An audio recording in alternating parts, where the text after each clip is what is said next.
Hi farm friends, welcome to Haven Acres. I just got back from grocery shopping and I figured I would show you what kind of a normal grocery shop is for us, where we do try really hard to raise 80 to 90% of our own food. Maybe 80%, I guess, would be a fair number. Our grocery shopping doesn't maybe look like what the average grocery shopping trip would look like. So I just wanted to share. I don't know what it is about watching other people unpack what they bought at the store, why we think that's so much fun, but I don't know, we do.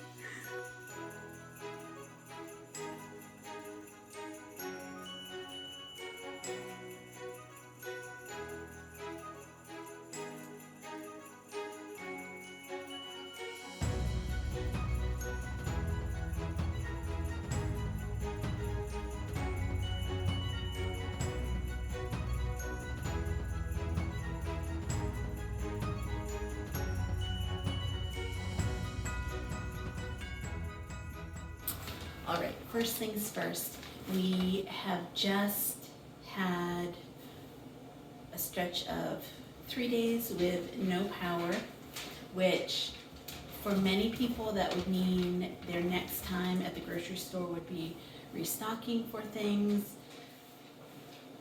We kind of live just a way that is different, I guess.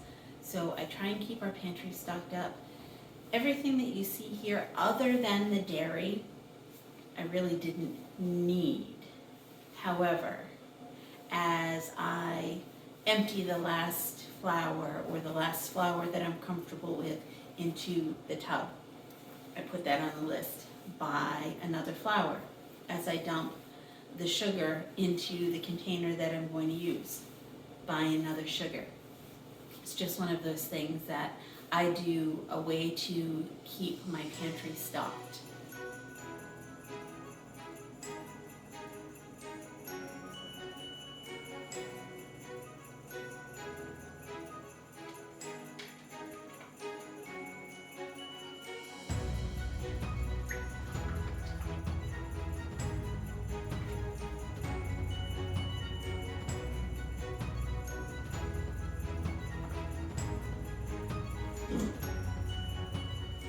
All right, milk.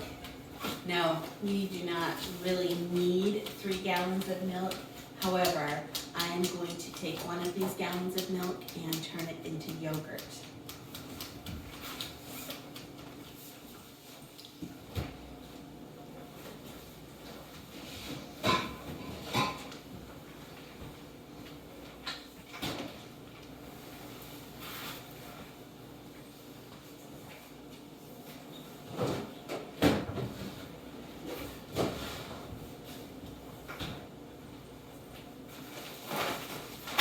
Grocery shopping bags. Butter. Butter is one of those things that I try to have a good stock of butter because we use it. I use it in baking, we just use it in general, and there's nothing worse than wanting some butter for something and you're completely out. I will take 2 and put them in the refrigerator. I will take 2 and put them in the freezer. The freezer is kind of like a little backup, just in case.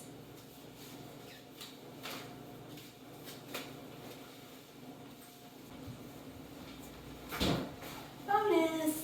I went to put that in the freezer and noticed I already had 1 box in the freezer, so that's awesome. Cream cheese. I'm getting this in case we are stuck over the weekend because it seems as if we could have a really bad ice storm. Go figure. But it's called being prepared. So I'm thinking ahead to what could happen over the next few days and having some amazing cinnamon buns with cream cheese frosting would be awesome. And you can make those when there's no power, or Christmas is a few days away, and that's kind of like the thing that we have for breakfast is cinnamon buns with cream cheese frosting. Either way, we're going to have them, so cream cheese it is. And I might make some more bagels. Yogurt to start, so this one little container of yogurt is what I will use to start my big batch of yogurt.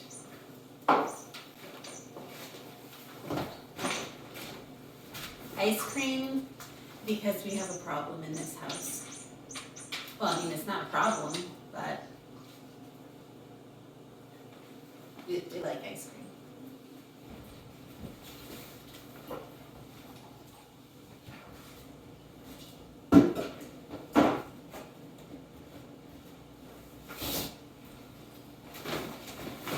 And while I was at the store, I didn't need this, I didn't intend on buying this, but I thought corn chowder would be amazing.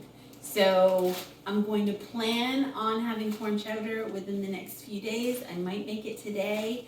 I already had in my pantry creamed corn, cans of creamed corn. I use that in my corn chowder along with frozen corn.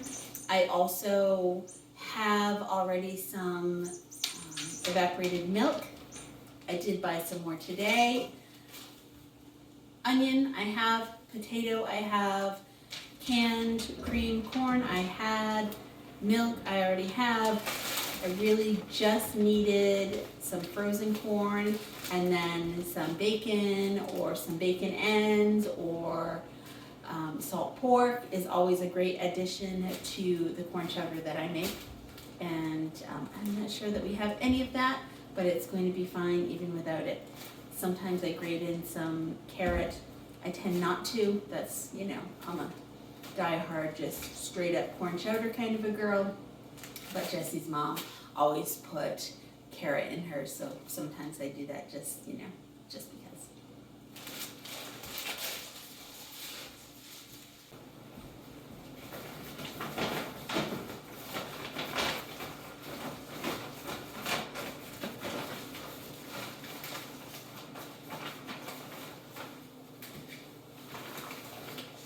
Oatmeal, I was running low on. I would get a bigger bag, but I was just at the grocery store and it was there, so I did get that. But generally I would look for a larger, like a 50-pound or 25-pound bag. The evaporated milk. I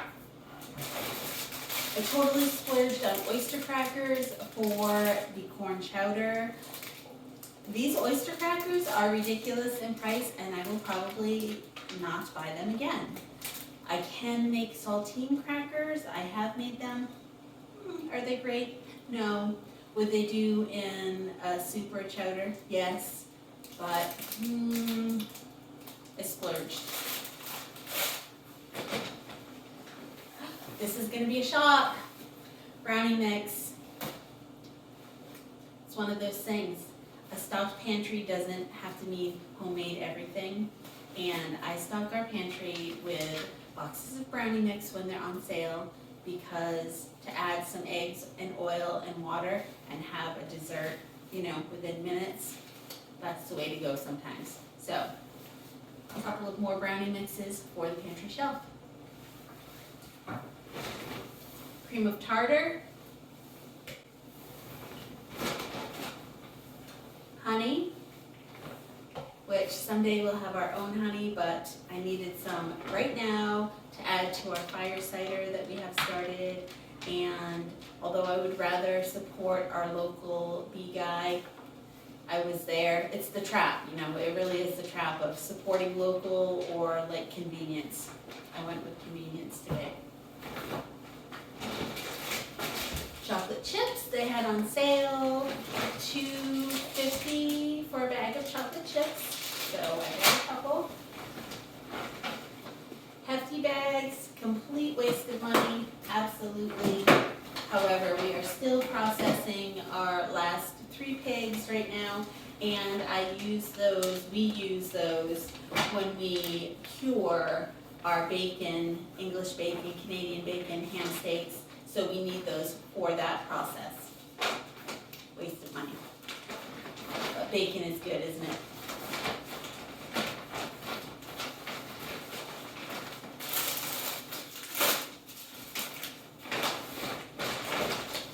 coffee. Check your prices on coffee. This, I've never bought this brand before, so I have no idea if it's any good. However, the price for this coffee was a much better deal than even like a Folgers or Maxwell House. We're not coffee snobs around here, and if you are, I say good for you. That's just not our thing. I enjoy a good cup of coffee for sure.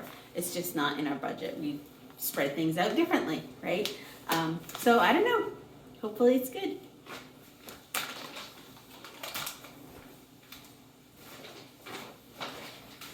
Brown sugar. 1, 2, 3, 4, 5, 6, 7, 8 packages of brown sugar. Yeah, it's not excessive though. Like I said, we're still curing our bacon, and how we do that is with a very simple cure of salt, pepper, and brown sugar. So we have that, and I like to keep a backstop for, making sausage or all of the other things that we do here, baking, and brown sugar you can use in coffee. It's better for you, but brown sugar is much better for you than white sugar. There you have it. Speaking of white sugar, that's not good for you, but we still use it. So there you have it. Enough said. Baking soda, I get the largest package I can, and then when I open this, I will pour it into mason jars that are smaller that I can keep the lid on. It will keep it fresher longer, but dollar for dollar, if you can buy a large quantity, that's generally the way to go. Cornstarch, I was completely out, which you can generally substitute flour for cornstarch, so I haven't been in a pinch, but I did need some. The baking soda, I'm not out. This is just for the pantry to keep the stock going. Salt, 1, 2, 3. And again, we're making sausage. I'll be using this salt, and I want to replace what I take off the pantry shelf.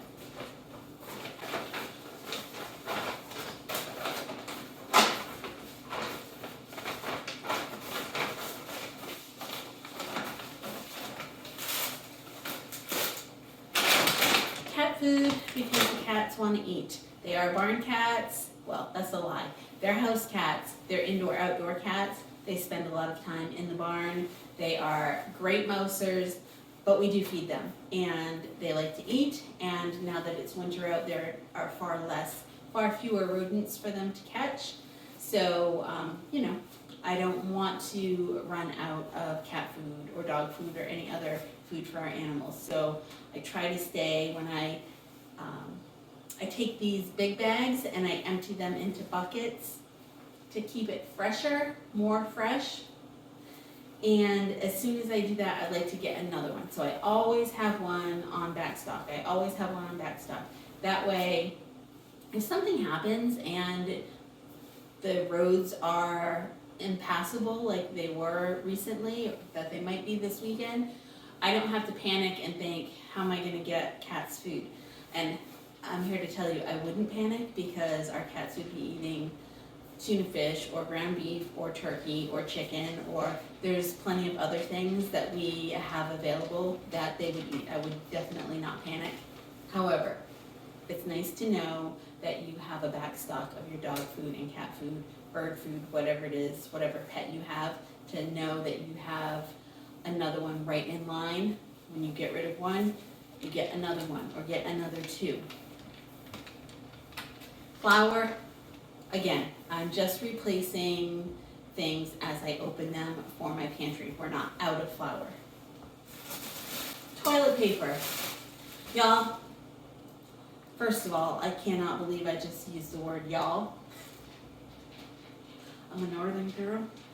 However, all of you out there that use toilet paper, What a waste of money! Oh my word. That's just the biggest waste of money. So yeah, whatever. Again, not toilet paper snobs. Whatever is the best deal, dollar for dollar, that's what we get. And again, I'm not out, we're not out, we're just keeping the stock going. Prices aren't going down on anything, so the more that you buy now, the better off you are. And that's it. That is what kind of our normal grocery shopping looks like. We generally don't need to buy vegetables. We generally don't buy meat. Fruit, yes we do. I just happen to not get any, I don't know why, I kind of just like, apples, bananas, we do get those kinds of things. Although we have plenty of fruit in the freezer, on the pantry shelf. So we have fruit available to us, just not fresh fruit. So that's it. That's what our normal grocery shopping looks like. And this might be every, I don't know, 3-week thing for us. Every month, once a month we might do this. And if there were more people in our family, it would just be a larger quantity. It would be the same items, just a larger quantity. So, I don't know, I hope you found that interesting, and now you know. We like ice cream, and someday we will have a dairy cow again, and we will be back to milking our own cow, making our own ice cream, our own cream cheese, our, all of the good things. I miss our dairy cow, and again, someday we will have her. She is our logo, you may have noticed, and that's it. Someday, another dairy cow in the future. All right, I hope you enjoyed this little unpackaging, and I'm gonna get busy doing whatever it is I need to do. Take care.